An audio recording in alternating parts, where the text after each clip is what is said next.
Good afternoon बच्चे, आवाज आ रही है मेरी? Good afternoon Yes, sir. sir. Good afternoon, sir. Yes, sir. Good afternoon sir. Good afternoon. Afternoon बच्चे। अब देखे, हमने कंप्लीट मॉर्फोलॉजी देख ली, रूट देख लिया, स्टेम देख ली, लीफ देख लिए, इन्फ्लोरेसेंस देख लिए, फ्लावर देख लिए, फ्रूट्स देख लिए, सीड देख लिए। अब सबको मिला के एक देखना है, कौन सा? Angiospermic family. फिर मॉर्फोलॉजी हो जाएगा कंप्लीट। तो अब हमें क्या देखना है बच्चे? एंजियोस्पर्म की फैमिली।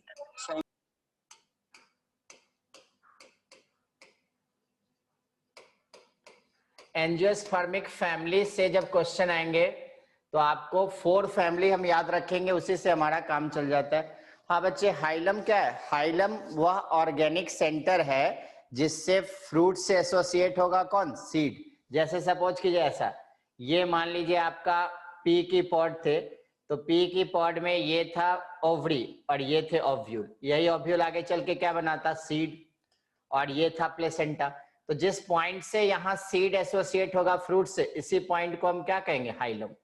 तो हाइलम क्या होगा? ऑर्गेनिक सेंटर जिससे फ्रूट एसोसिएट होंगे किससे? आपको सीड से। और इसी में जो आपको पोर लाइक स्ट्रक्चर था उसे क्या कहते थे? माइक्रोपाइल। और माइक्रोपाइल को हम क्या कहते थे? माइक्रोपाइल ऐसी सेंटर थी जहां से ऑक्सीजन और क्या एक्सचेंज होता था? वाटर। क्लियर? Yes, sir. चलिए, अब माइक्रोपाइल क्लियर हो गया और हाइलम क्लियर हो गया। अब आइए एंजियोस्पर्मिक फैमिली। सर एक बार दोबारा से रिपीट करना। बता रहे थे कि हाइलम वह ऑर्गेनिक सेंटर है जिससे फ्रूट्स एसोसिएट होते हैं किससे? सीड से। और इस एसोसिएशन को हम क्या कहते हैं? इसे हाइलम कहते हैं। और यहाँ पे आपके पास क्या था? यहाँ पे आपके पास था क्या? माइक्रोपाइल। माइक्रोपाइल क्या एक्सचेंज करता था? आपको जो माइक्रोपाइल एयर और आपको वाटर एक्सचेंज करता था। क्लियर बच्चे? क्लियर हो गए? चलिए नेक्स्ट। अब है एंजियोस्पर्मिक फैमिली। ध्यान से समझिएगा। हाइलम जो क्वेश्चन था आपका वो हमने बता दी। अब देखें एंजियोस्पर्मिक फैमिली। एंजियोस्पर्मिक फैमिली में हमें 4 फैमिली एग्जाम के लिए याद रखनी है। सोलेनेसी जो एनसीईआरटी ने डिस्क्राइब किया डिटेल में, फवेसी, लिलिएसी, और एक की एनसीईआरटी ने फ्लोरल डायग्राम बनाई है, ब्रेसिकेसी। तो 4 फैमिली याद रखिएगा तो आपके मेडिकल एग्जाम का सारा क्वेश्चन बन जाएगा।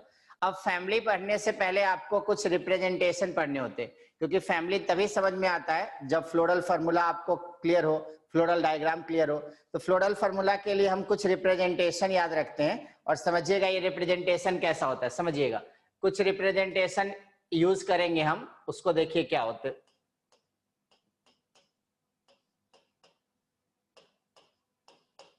ध्यान से समझिएगा। सभी रिप्रेजेंटेशन की डिस्क्रिप्शन हमने देख ली है, बस हमें इसे देखना है कि आगे इसका यूज कैसे करेंगे। समझिए, अगर आपने इस तरह का फॉर्म देखा बच्चे, ऐसा इस तरह के इंडिकेशन मार्क्स आया बच्चे, तो समझिएगा क्या ये सिंबल किसको बताएगा? फ्लावर कैसे होंगे? बाइसेक्सुअल। Bisexual. तो ऐसा अगर इंडिकेशन मार्क्स आया बच्चे तो हम लोग समझेंगे फ्लावर क्या है? बाइसेक्सुअल। क्लियर? दूसरा, अगर इस तरह के सिंबॉलिक रिप्रेजेंटेशन हो बच्चे तो हम समझेंगे यूनिसेक्सुअल में क्या है बच्चे? स्टेमिनेट। मतलब इस फ्लावर के पास केवल स्टैमेन है, स्टेमिनेट या यूनिसेक्सुअल। अगर ऐसे सिंबॉलिक रिप्रेजेंटेशन दे बच्चे तो समझिएगा इसे पिस्टिलेट, मतलब फ्लावर के पास क्या है? पिस्टिल। क्लियर? फिर 4th में अगर इस good afternoon sir. Good afternoon बच्चे। हाँ, तो अगर हमें एंजियोस्पर्मिक फैमिली में पहला बाइसेक्सुअल के सिंबॉलिक रिप्रेजेंटेशन पता चल गया, फिर स्टेमिनेट, फिर पिस्टिलेट, ऐसा बच्चे समझिएगा। इस तरह की रिप्रेजेंटेशन हो तो इस फ्लावर को हम कहते हैं बच्चे एक्टिनोमॉर्फिक। हम लोग सब पढ़ चुके हैं, बस यहाँ अरेंज करना है। एक्टिनोमॉर्फिक। एक्टिनोमॉर्फिक हमने बच्चे पढ़ा था रेडियल सिमेट्री, मतलब फ्लावर 2 इक्वल हाफ में क्लासिफाइड होंगे किसी भी प्लेन से जो सेंटर से पास करे, तो ये रेडियल सिमेट्री था। अगर इस तरह के रिप्रेजेंटेशन मिले बच्चे, ध्यान से समझिएगा, परसेंटेज के फॉर्म में साइन हो ऐसे, या आपको इस तरह के रिप्रेजेंटेशन हो तो समझिएगा जाइगोमॉर्फिक। जाइगोमॉर्फिक हमने जब फ्लावर पढ़ी थी तो देखा था वैसे फ्लावर जो 2 इक्वल हाफ में क्लासिफाइड होते हैं by single plane Bilateral. Bilateral symmetric, तो इसको कहेंगे जाइगोमॉर्फिक। नेक्स्ट समझिएगा बच्चे, ऐसा दिया हो सर इसमें परसेंटेज का क्या मतलब है? परसेंटेज साइन भी कहते हैं, मतलब बायलैटरल सिमेट्रिकल बता रहा है इसलिए। अब अगर इस तरह का के लिखा हो बच्चे तो समझिएगा कैलिक्स, और कैलिक्स के यूनिट को आपने क्या कहा था बच्चे? सेपल्स। तो ऐसा होगा, समझिए, अगर इसकी 2 डेजिग्नेशन होगी, मान लीजिए के का नंबर देगा 5, 6, 7 कुछ भी दे, और उसमें जैसे x नंबर ऑफ सेपल्स हो और ये ब्रैकेट में इनक्लोज्ड हो या ब्रैकेट से बाहर हो, तो ये ब्रैकेट इनक्लोज क्या बताएगा बच्चे? हमने एक वर्ड देखा था गेमो, क्या बताएगा? गेमोसेप्लस। मतलब सेपल्स आपस में फ्यूज्ड होते थे तो क्या करते थे? गेमोसेप्लस। Gamosep. ऐसे 5 सेपल्स हो और ब्रैकेट से कवर्ड हो तो समझिएगा सभी सेपल्स आपस में कंजुगेट होंगे, गेमोसेप्लस। नेक्स्ट, अगर ये एस हो तो इसे कहेंगे बच्चे पॉलीसेप्लस, पॉलीसेप्लस। और पॉलीसेप्लस मतलब सेपल्स क्या होंगे? फ्री। जैसे Free.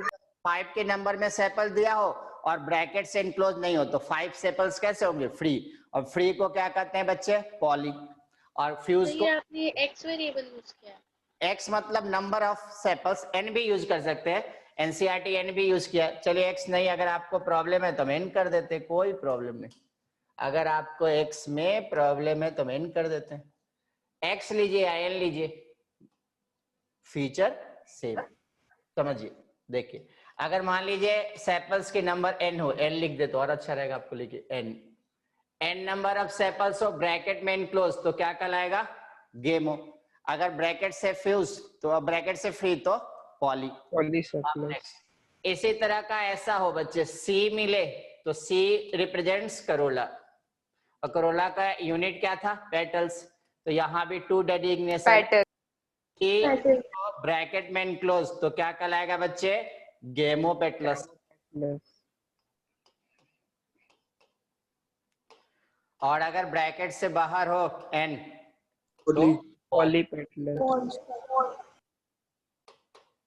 ये सारे सिंबॉलिक रिप्रेजेंटेशन हमें 10 और 12 याद रखना है। फिर आएगा बच्चे ए तो एंड्रोइसियम, पी आया तो पेरियंथ।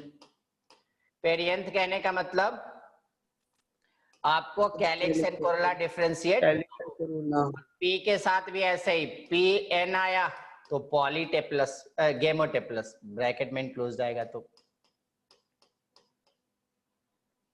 और अगर फ्री आया तो उससे कहेंगे पॉली। सारे वर्ड आपको याद होना चाहिए। पॉलीटेप्लस, ये गेमोटेप्लस, और अगर पी हो एन और ब्रैकेट में इनक्लोज नहीं हो तो पॉलीटेप्लस। तो हमने क्या सीखा? हमारे पास सी से रिप्रेजेंट करते हैं किसको? सी से रिप्रेजेंट करते हैं कोरोला को, Corolla. और के से कैलिक्स को, और पी से पेरियंथ को। तो हमें क्या करना है? आपको 12 और 13 सिंबॉलिक रिप्रेजेंटेशन याद रखने हैं, उसका यूज हम करेंगे फ्लोरल फार्मूला और फैमिली में। तो एंजियोस्पर्मिक फैमिली में पहली रिप्रेजेंटेशन क्या है बच्चे? बाइसेक्सुअल। दूसरा यूनिसेक्सुअल में स्टेमिनेट, फिर पिस्टिलेट, फिर एक्टिनोमॉर्फिक, जाइगोमॉर्फिक। ये सारे सिंबल हम अभी फ्लोरल फार्मूला में लिखेंगे तो आपको पता होना चाहिए किसको इंडिकेट कर रहा है। हाँ, फिर के कैलिक्स, सी कोरोला, पी पेरियंथ, ए एंड्रोइसियम, जी गाइनोइसियम। तो सबकी रिप्रेजेंटेशन हमें पता होना चाहिए। तो हमने यहाँ 8 रिप्रेजेंटेशन देख लिया। ये 8 रिप्रेजेंटेशन सबको समझ में आ गया? Yes, sir. इसकी आप सिंबॉलिक रिप्रेजेंटेशन की स्क्रीनशॉट ले, फिर हम 9 से आगे बढ़े।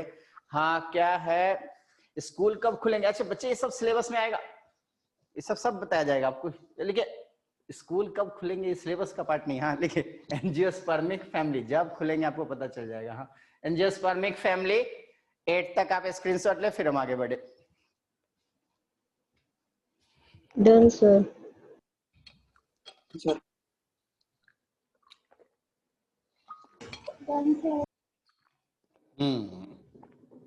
चलिए अब आइए 9th। 9th में ए दिया हो बच्चे तो ए किसको बताएगा? Androecium. Androecium. A represents androecium. अब एंड्रोइसियम की 2 टाइप की डेजिग्नेशन हमने देखा था बच्चे। एक इस तरह का समझिएगा, 9th के बाद 10th रिप्रेजेंटेशन इंपॉर्टेंट है एग्जाम के लिए, ऐसे देखिएगा। ये हो गया सी, मतलब सी मतलब क्या हो गया बच्चे?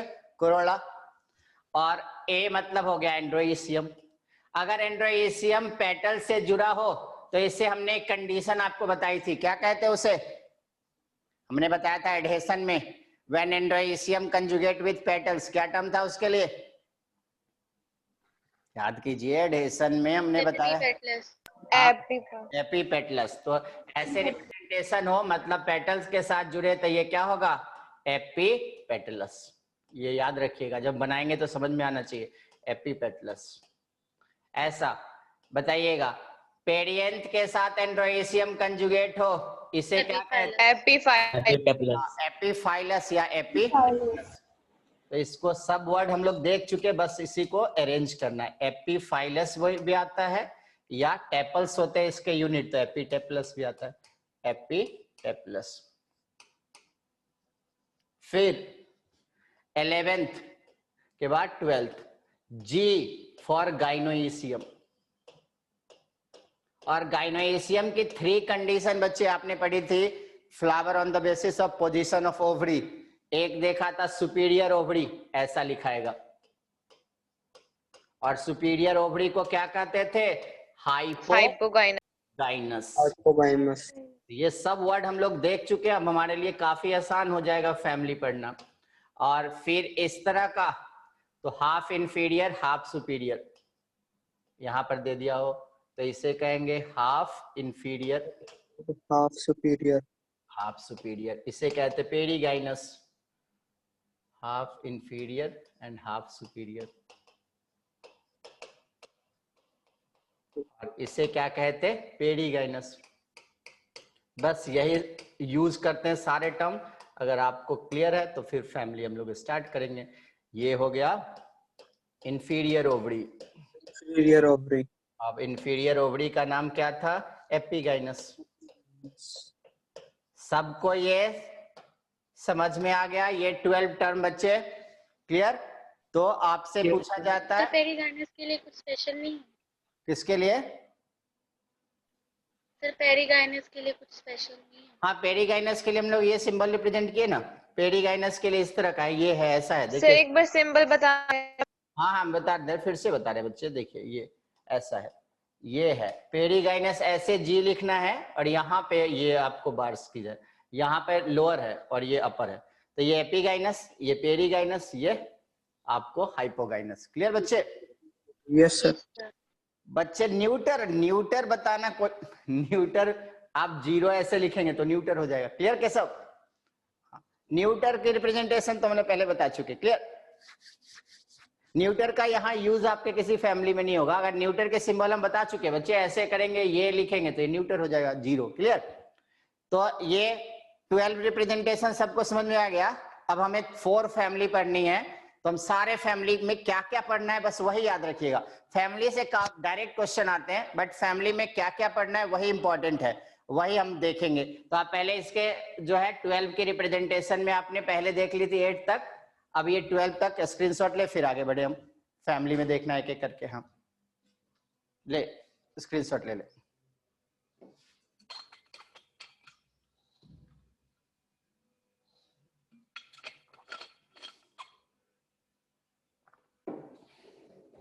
हो गए बच्चे? हो गए? चलिए स्क्रीनशॉट ले लिए ना? चलिए अब आइए सबसे पहले